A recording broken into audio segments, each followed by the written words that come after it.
Hello दोस्तों, कैसे हैं आप। दोस्तों आज मैं एयरपोर्ट आया था, दिल्ली एयरपोर्ट टर्मिनल 3। अभी उसकी पार्किंग में हूँ सेकंड लेवल पर, और यहाँ से मैं गुड़गांव की तरफ जाऊँगा। जो नई टनल बनी है उसका आज देखेंगे क्या एक्सपीरियंस रहता है। पहली बार मैं उस टनल का इस्तेमाल करने वाला हूँ, बताऊँगा कि क्या मुझे वहाँ पे ऑब्ज़र्व होता है, सारी बात करेंगे। फ़िलहाल मैं पार्किंग से गाड़ी बाहर निकाल रहा हूँ और आगे चल कर टनल में जाएंगे। और काफ़ी चर्चा है उस टनल की, काफ़ी लंबे समय के बाद बनी है और काफ़ी ज़्यादा उसके बारे में न्यूज़ आपको सुनने को मिली होगी, जहाँ पर वीडियोस भी आ रही हैं। तो आज खुद चलकर देखते हैं वहाँ पर क्या नज़र आता है। तब तक मेरी गुजारिश है कि आप चैनल को सब्सक्राइब भी कर लें, साथ में बेल आइकन बना प्रेस कर दें, ताकि चैनल पर जब भी कोई ऐसी इन्फॉर्मेशन से भरपूर वीडियो अपलोड हो उसकी जानकारी आपको सबसे पहले मिल जाए। दोस्तों अब T3 से बाहर आते हैं। यहाँ पर बैरिकेडिंग लगी हुई है। यहाँ पर आपका जो फास्ट टैग है वहीं से ही जो आपके चार्जेस हैं पार्किंग के वो कट जाएंगे। जब हम एंट्री करते हैं पार्किंग में तब भी यहाँ पे ऐसे बैरियर लगे हुए हैं, वहीं पे फास्ट टैग रीड हो जाता है। लेकिन खास बात का ध्यान दें कि बाईं तरफ देखिए, आपको सफ़ेद ड्रेस में नज़र आ जाएंगे पुलिस वाले खड़े हैं, ट्रैफिक पुलिस वाले शिकार देख रहे हैं, कोई इनको मिल जाए। बड़े ध्यान से देखते हैं, अगर कोई भी ऐसा विजिबल साइन हो इससे चलान हो सके तो आप बख्शते नहीं हैं।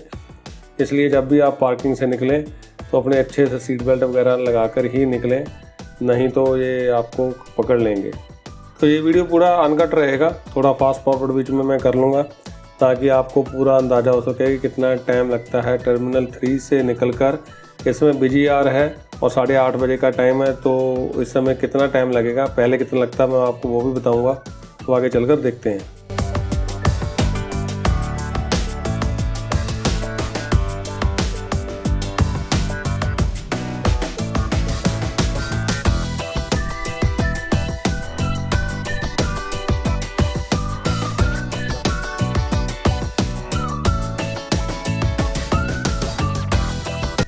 जब हम एयरपोर्ट से गुड़गांव की तरफ जाते हैं सबसे पहले एक अंडरपास आता है। ऊपर टैक्सी वे बना हुआ है, जो प्लेन है वो एक रनवे से दूसरे रनवे पे ऊपर से जाते हैं। और ये अंडरपास टनल का हिस्सा नहीं है, ये पहले से बना हुआ है, काफ़ी समय हो गया इसको बने हुए। तो यहाँ दाईं तरफ गुड़गांव जाने वालों के लिए लिखा हुआ है, बाईं तरफ पर जो जिनको धौला कुआं जाना था उनके लिए लिखा हुआ है। यहाँ पे अंडरपास है, इसके अंदर जो स्पीड निर्धारित करी गई है वो 50 किलोमीटर/आवर की निर्धारित करी गई है। सामने देखिए दाईं तरफ यहाँ बोर्ड लगा हुआ है। आगे जाके रोड फिर मर्ज हो जाता है और जैसे हम इस अंडरपास से बाहर निकलते हैं तो यहाँ पर टनल शुरुआत हो जाती है। जिनको टर्मिनल 1 जाना है वो बाईं तरफ जाएंगे और द्वारका और गुड़गांव वाले दाईं तरफ। यहाँ पर अभी इसमें ऑटो और मोटरसाइकिल वगैरह का जाना मना है। देखते हैं ये रूल कब तक एप्लीकेबल रहता है, ज़्यादातर बहुत समय तक ऐसा रहता नहीं है। चलिए अभी तो ऐसा है। तो टनल की शुरुआत हो गई है और फिलहाल पहली नज़र में हम देखते हैं तो काफ़ी सुंदर बनाया गया है इसको। दोनों तरफ देखा जाए तो काफ़ी ज़्यादा डेकोरेशन करी गई है, सीनरी बनाने की कोशिश करी है, लोगों का मन लगा रहे।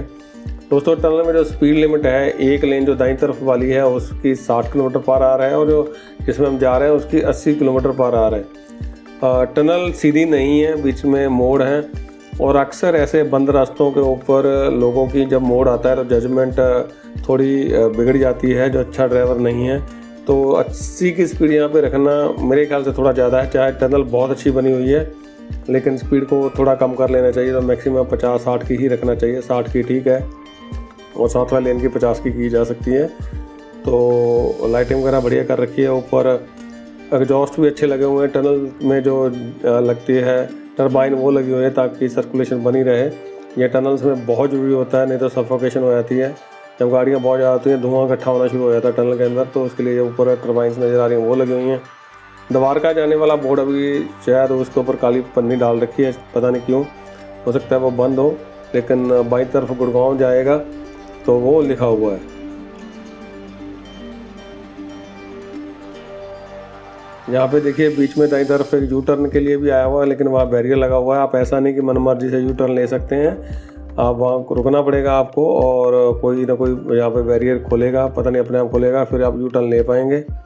लेकिन अगर यहाँ पे कोई यू टर्न लेगा, गाड़ी स्लो करेगा तो जाम भी लग सकता है, क्योंकि गाड़ियाँ इस समय काफ़ी हैं।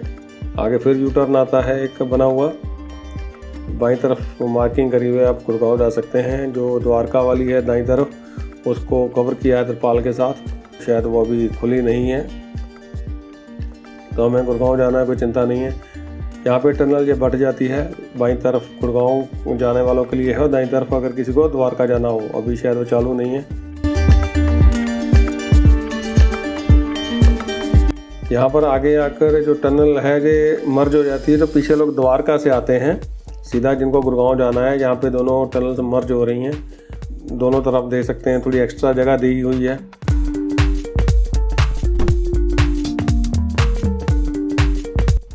लेकिन दोस्तों जैसे ही हम टनल से एग्जिट लेने वाले थे तो यहाँ ट्रैफिक लग गया। तो अभी लगभग 8:40 हुए हैं। ये पीक आवर है, बिल्कुल टनल के मुंह पर अभी जाम लगा हुआ है। भाई पता नहीं क्या हो गया, यहाँ रोक कर खड़ा हो गया। तो आगे चलकर देखते हैं आखिर जाम लगा क्यों है। जब और ट्रैफिक यहाँ बढ़ेगा तो काफ़ी ये प्रॉब्लमेटिक हो सकता है। तो टनल बनाने का पर्पज़ था वो फिर उतना नहीं रहेगा। पहले जो लोग एयरपोर्ट से आते थे, द्वारका से आते थे, उनको यू टर्न लेके आना पड़ता था। आगे चलकर महिपालपुर के नीचे बहुत ट्रैफिक जाम लगता था। अब वो वहाँ पे कम हो गया है। लेकिन अगर टनल में इस तरह से जाम लगता रहा तो कोई बहुत ज़्यादा टाइम सेविंग वाला जो मुद्दा है वो नहीं रहेगा। लेकिन फ़िलहाल ठीक है। तो हो सकता है कि आने वाले समय में इसके ऊपर ध्यान दिया जाए और इसको मैनेज किया जाए। आगे चलकर देखते हैं कि जाम लगा क्यों है। ट्रैफिक काफ़ी ज़्यादा स्लो हो गया है। दोस्तों टनल के ऊपर फ्रेम के ऊपर एक शेड तो डाली गई है, लेकिन दाएं बाएं से काफ़ी खाली है और ऊंची भी है। तो जब तेज़ बारिश होगी और हवा के साथ पानी अंदर आएगा तो कहीं ये पानी इसमें टनल में भरे ना। मुझे उम्मीद है कि नई टनल है, वहाँ पंप वगैरह लगा के पूरा इंतजाम किया होगा। लेकिन गैप काफ़ी ज़्यादा है, शेड जो ऊपर बनी हुई है और नीचे दीवार है। तो आमतौर पर हवा से इतना पानी तो अंदर आ ही जाता है। बारिश जब पड़ती है वो सीधा सीधा ऊपर से नहीं पड़ती, कई बार उसका जो एंगल होता है वो तिरछा भी होता है, तो उस समय पानी टनल में जा सकता है। लेकिन नई टनल है, फ़िलहाल तो उम्मीद कर सकते हैं इसमें पंप वगैरह बने होंगे और वो अपना काम करेंगे। दोस्तों जैसे हम टनल से बाहर आते हैं तो यहाँ पर हो क्या रहा है कि जो पीछे से महिपालपुर की तरफ से लोग आ रहे हैं वो दाएं और बाईं तरफ से मर्ज हो रहे हैं। तो एक जगह पे 3 जो रोड है वो मर्ज हो रहे हैं। यहाँ पर एक टनल का एग्जिट है, इसके 50 मीटर बाद एक मर्जर पॉइंट और है जो कि NH8 के साथ इसको मर्ज कर रहा है। जो NH8 दिल्ली से सीधा गुड़गांव हाईवे आता है। तो ये जो मर्जर पॉइंट हैं ये अभी चोकिंग पॉइंट बन गए हैं। तो जो NH8 है उस पर कभी भी यहाँ पर चोकिंग पॉइंट नहीं था, वो पीछे हुआ करता था जब महिपालपुर का फ्लाईओवर उतरते थे। लेकिन यहाँ पर भी एक नया चोकिंग पॉइंट क्रिएट हो गया है। ये पहला एंट्री पॉइंट आएगा जब हम टनल से बाहर आते हैं। तो आप देखना यहाँ पर अभी चोकिंग हो गई है। जो NH8 वाले लोग हैं पीछे से आ रहे हैं। तो जो लोग टनल से आए हैं एयरपोर्ट से या द्वारका से, उनको तो थोड़ा टाइम का बेनिफिट हुआ है। लेकिन जो लोग सीधा NH8 पे आने वाले हैं उनके लिए यहाँ पर एक एक्स्ट्रा चोकिंग पॉइंट बन गया है।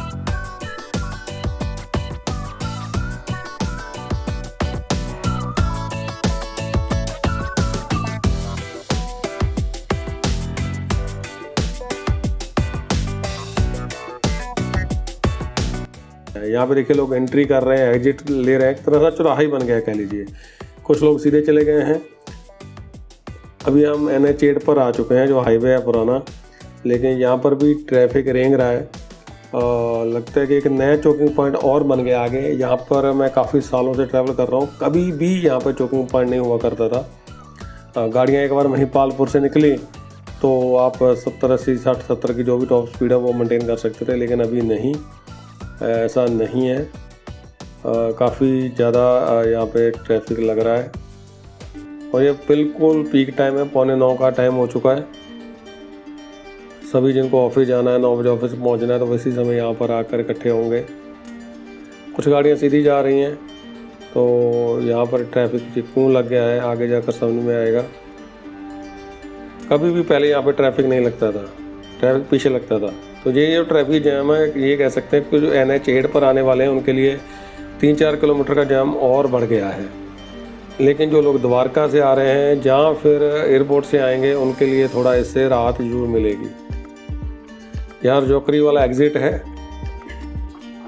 और जो लोग टनल से आए हैं, हम तो पहले एंट्री कर गए थे पिछले बार जो पॉइंट था, लेकिन कुछ लोग आगे तक आ गए हैं और वो जब एंट्री यहाँ पर ले रहे हैं, एंट्री एग्जिट दोनों ही बने हुए हैं। वैसे तो हाईवे से सिर्फ एग्जिट होना चाहिए, एंट्री द्वारा नहीं होनी चाहिए इसको अगर स्मूथ चलाना है, लेकिन यहाँ पे एंट्री एग्जिट आ गए हैं तो इस वजह से फिर चौराहा बन जाता है। तो कुछ लोग यहाँ पे एग्जिट लेंगे, कुछ एंट्री लेंगे, तो ऑब्वियस सी बात है कि ये चौराहा बन जाएगा अपने आप में। और यहाँ पे एक चोकिंग पॉइंट बन गया है और जो लोग NH पे आ रहे हैं उनके लिए। वैसे तो इस हाईवे के ऊपर बाइक वगैरह का चलना मना है। देखिए कितना रिस्क है। देखो पुलिस वाले खड़े हैं बाई तरफ, वो लोगों को कंट्रोल करने की कोशिश कर रहे हैं, जहाँ एंट्री एग्जिट दोनों हैं। तो इस वजह से यहाँ पर एक थोड़ा सा चोकिंग पॉइंट नया बन गया है। और आगे देखिए, जैसे ही यहाँ पर आगे बढ़ते हैं फ्लाईओवर आता है और ट्रैफिक खुल जाता है। तो जी समझ में आता है कि चोकिंग पॉइंट वहीं बना हुआ था जहाँ फ्लाईओवर शुरू हो रहा है, वहाँ एंट्री एग्जिट है। आने वाले समय में देखना होगा कि इस चीज़ को कैसे मैनेज किया जाता है, ताकि ये जो टनल्स बनी हुई हैं, ये जो दिल्ली गुड़गांव कम्यूटर्स हैं जो NH8 का इस्तेमाल करते हैं, उनके लिए कोई सिरदर्दी ना बन जाए। इससे बहुत बड़ी राहत मिलेगी। जो द्वारका वाले हैं, जो एयरपोर्ट से लोग आ रहे हैं, उनके लिए तो बहुत बड़ी राहत है। जो दिल्ली से गुड़गांव आने वाले लोग हैं, ये उनके लिए कोई समस्या का कारण ना बन जाए। चलिए दोस्तों, ये अभी वो एरिया आ गया जहाँ पे टोल हुआ करता था। दाईं तरफ अभी भी है, यहाँ पर गुड़गांव टोल हुआ करता था, वहाँ पर पहुँच गए हैं।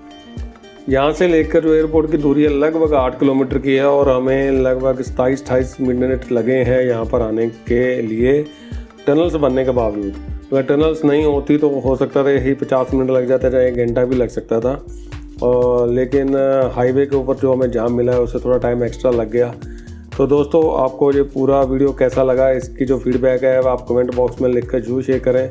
साथ ही मैं दोबारा गुजारिश करनी चाहूँगा कि अगर आप चैनल पे नए आए हैं और ऐसा अनपॉलिश्ड और अनबाइस्ड आपको कंटेंट पसंद है तो इस चैनल को जरूर सब्सक्राइब कर लें, साथ में बेल आइकन बना प्रेस कर दें, ताकि इस चैनल पर जब भी कोई ऐसी इन्फॉर्मेटिव वीडियो अपलोड हो उसकी जानकारी आपको सबसे पहले मिल जाए। इस वीडियो को यहाँ तक देखने के लिए आपका बहुत बहुत धन्यवाद।